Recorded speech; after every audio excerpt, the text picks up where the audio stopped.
I guess just as a kid, I was always taking stuff apart just because I was curious how they worked. And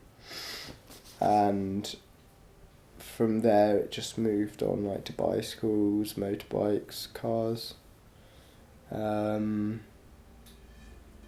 yeah, I always wanted to be like the next stage. Like when I was doing bikes, I wanted to be doing motorbikes, but I didn't have any garage equipment.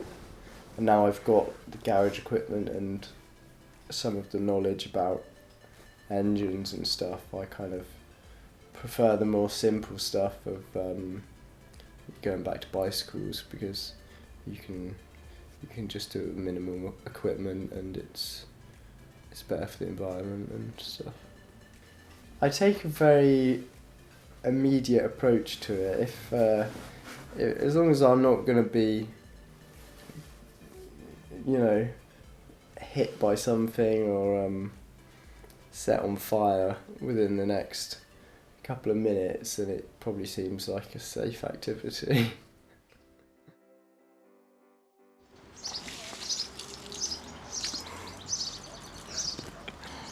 Yeah, because it wasn't staged or anything either. It's just the type of thing that happens sometimes.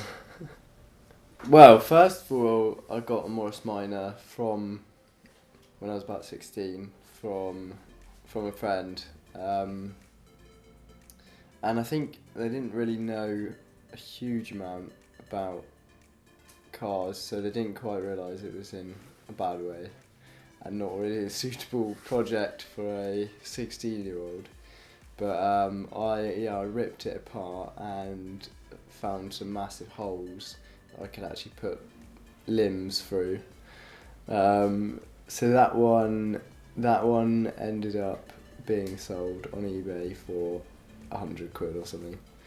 And I was pretty cheesed off about that, so I then wanted like a polished, finished item. So I got the Herald, which was it had just been restored by some people in South Wales, and it was shiny and white, and you could take the roof off.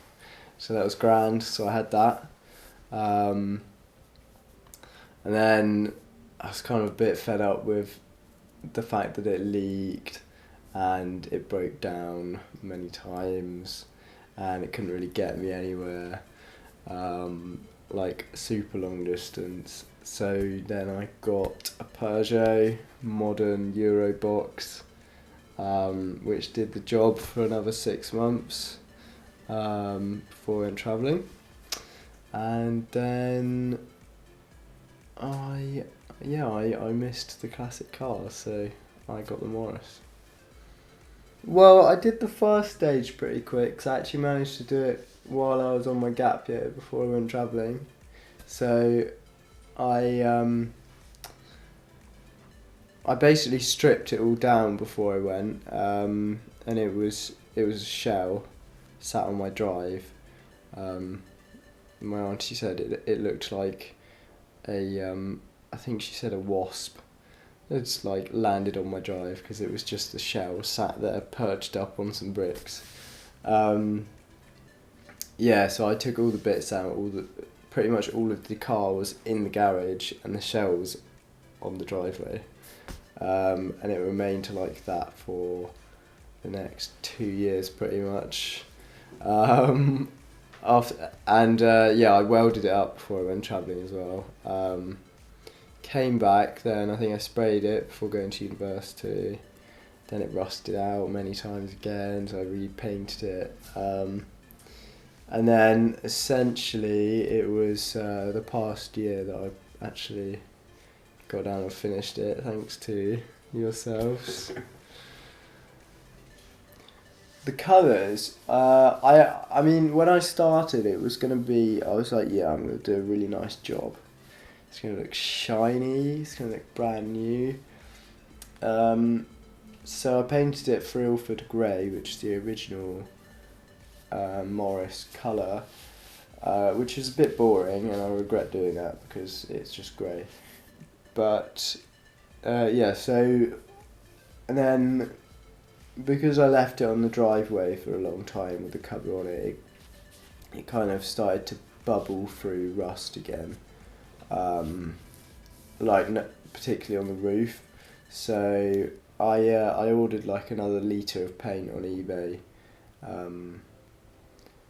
and it was something funny, like I just ordered a general colour and then sent them a message saying, can I actually have this colour, which is Filford Grey, and they just ignored that altogether and sent me this other grey. I think it's Squirrel Grey or something really bland like that. So yeah, the roof and the bonnet and a few other bits are Squirrel Grey, which is a pretty disgusting colour, but it's kind of two tones of completely non-matching colours, but I think the wheels maybe offset that a bit, so it's all good. And if I was going to paint it again, I would probably do it pink.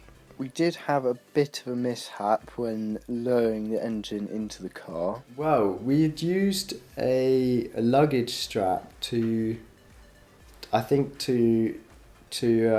the engine so that the gearbox went in, because the gearbox was attached to the engine as well. So we'd used the luggage strap to kind of hoist the front part of the engine up. And we had forgot. Oh yeah, and then we had let the engine down a bit with the winch, but we hadn't let the luggage strap down. So I just went for it. I was just like, oh, we forgot to do this. Release the luggage strap, and it went poof, and the whole thing swang, like the gearbox and the whole engine went like that. Josh was sat here with his legs around the gearbox, so I think that gave him a bit of a fright. But yeah, we all put safety equipment on, a bit of PPE, to make sure because we were worried the chain was going to snap that was hoisting the engine up and kind of knock one of us out or kill us. So yeah, it was quite fun. It was eventful. It's partly because I like to just feel like I'm doing something different or driving something different. I guess I like the attention you get from it, but also my kind of inner eco-warrior realises it's much better to keep the old things going than to just buy new stuff. So yeah, I would say it works. I think other people might disagree in that it's got its flaws, but I got here from where I live, so that's a good hour's drive, so I'd say it works.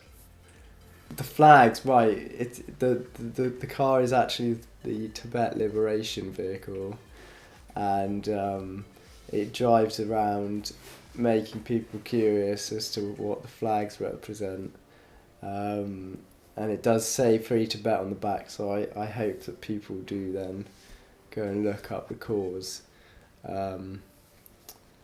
So yeah, it's supposed to draw your attention to it, and then also to the Free Tibet cause. So, and it's kind of inspired by the what do you call those cars with the flags on them? The ambassador vehicles? Yeah, the ambassador vehicles, which in India are actually called, like the model is a Hindustan ambassador, which is quite funny, and they do actually have the flags on the front. So yeah, it was quite inspired by some of the taxis and stuff I've been in India. Wanted to kind of bring a sense of that into the mix. I'm glad it's finished, and I'll probably never do it again. Got a fucking dog in your neck. You're crazy.